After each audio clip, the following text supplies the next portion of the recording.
I know that there's a lot of land that could be developed where you have more rural towns that have zoning of minimum 2 acres. Reduce the minimum acreage, okay?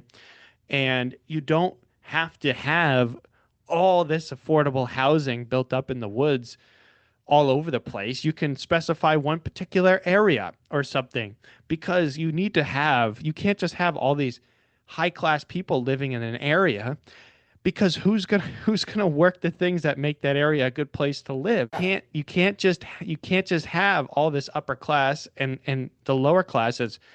Not that people working at restaurants are lower class, but bus people that bus tables, kids that are in high school, like, and that starts with young families, and these young families that can't afford to live in the seacoast because Portsmouth has over $1 million median pricing, Right. and Yeah. and and because all these towns are so expensive to live in. Forget about property taxes on top of that, forever renting property taxes, but we're creating a gap, We right? sure And are. this gap is not a healthy gap. We're creating a gap that will be unfixable eventually.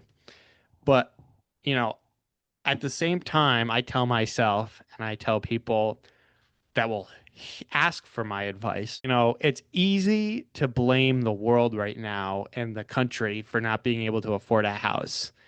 And if you have that mindset, you'll never be able to afford a house no Right. matter your age. But you just need to work harder. And I know people hate hearing that, but you need to work harder.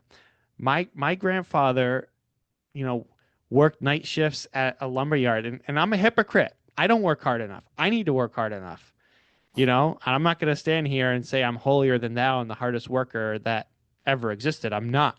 But we, as a younger generation, for myself, need to stop blaming other people, put it into top gear and work our tails off to make more money so that this gap doesn't keep being created. And then we need to put ourselves in positions to make these changes so that people can afford houses.